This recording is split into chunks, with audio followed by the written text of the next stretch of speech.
I talked to somebody who was actually very personable and seemed to get it, that we do evaluations for the family, not the physician. The longer I've done this, the more adamant I get and the more that it's evolved. I am doing the evaluation so everybody kind of understands what they're managing. Part of the treatment is to understand. If you're not sitting and watching me do the testing, if you're a caregiver, how do you know what I've done? I can't explain that to you really well. You need to be there. You know, so many people do this kind of work. They get the testing, and it's kind of like you have a memory problem. I'll see you in a year. Let me give your physician a diagnosis. Let me just give you a list. What I've done is break the testing up so I'm actually interviewing and talking to people ongoing as I'm doing the assessment. It's hard to find somebody. I've actually found somebody on the phone, if it pans out, that really gets the idea that you do the service for the people in front of you, not for some other diagnostic purpose. Diagnosis is trivial. I mean, medically it makes us sound like we know more. But it really doesn't help us know what to do. I mean, think of it. Somebody says, you have mild Alzheimer's. I hear this all the time. Or you have beginning stage dementia. What the hell does that mean? All it's going to do is terrify you. It's going to just be scary. Instead, what if they say, this is what your strengths are. Look what works beautifully. Look at your short-term memory. It's not working so well. Look what we can do with it. Look at the things we can do.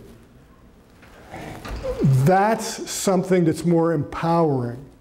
Now, of course, there are people that are not the focus of their own treatment plan because they're too impaired, where somebody else has to be the person to organize their life. But if you don't understand what you're trying to organize, what their strengths and trade-offs are, how do you do that? So the assessment is to help people understand, again, and develop plans for what to do, to be strategic. How do you still have a good life? And how do you, as a caregiver, hold your life together, despite the challenges of being a caregiver?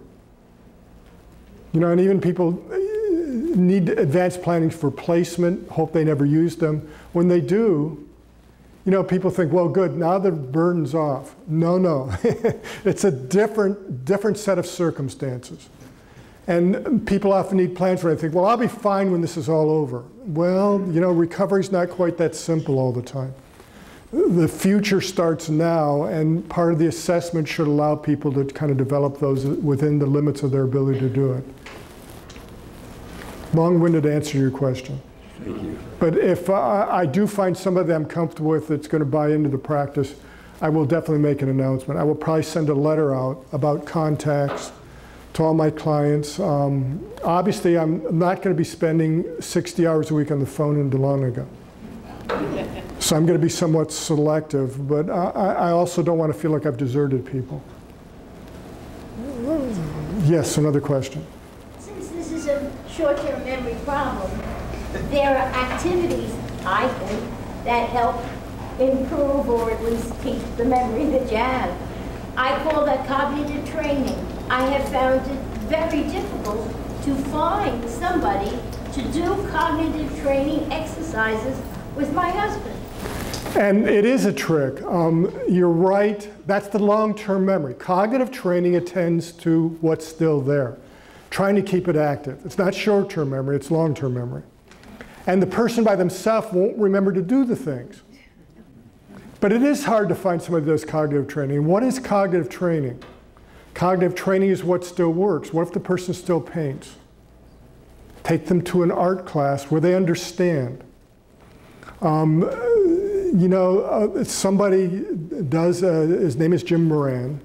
He takes people golfing because that's what they still do and they remember, and it stimulates, it's good exercise. And he's gotten very good at doing that. Ideally, he would also, for example, if somebody liked to sail, take them sailing.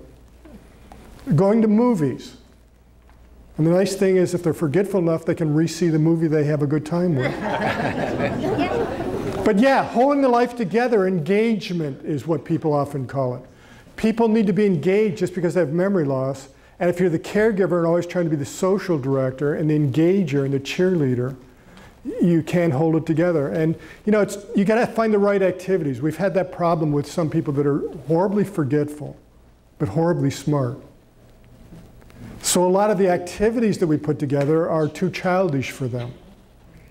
They work for some people. You got to find the right thing for the right person. It's very tricky. It's very tricky.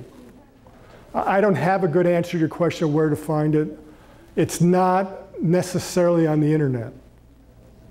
Well, the problem is, if you start having memory disorders, you have trouble using the technology. It has to be one-on-one, face-to-face for some people, or small groups doing things together. And it's a no-brainer. When I used to work at Shell Point, it was interesting. We put together a wonderful stimulation program. Pamela was the one who founded it, and it was absolutely wonderful. The problem was making sure that people had access to it. They did well if you get them from point A to point B, and the facilities often don't understand. It's worth the money to get people in groups of similar interests. All you need is somebody to move them from one place to another, and they can have a wonderful time. And that's true if you live independently, too, if you find the right places to group people. So it's all doable. I don't understand why we make it so hard.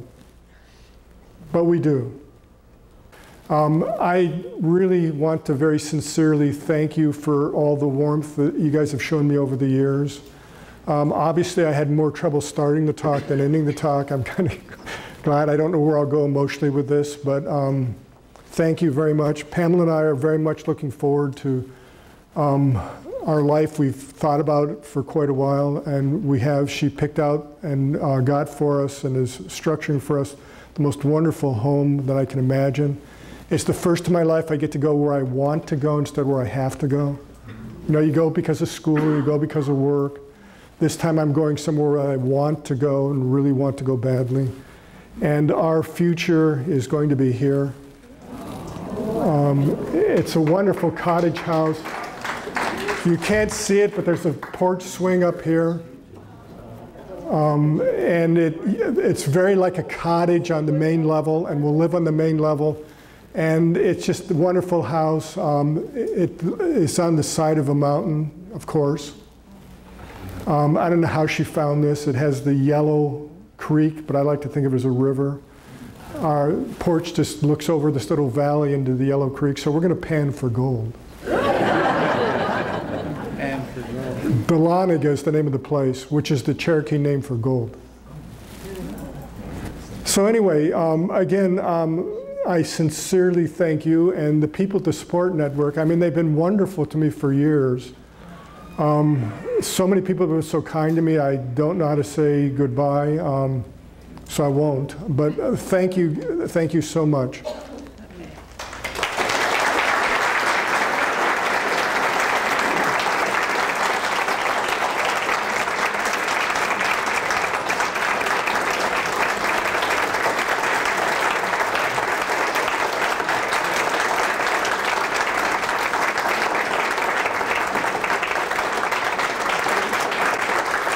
That's good, thank you.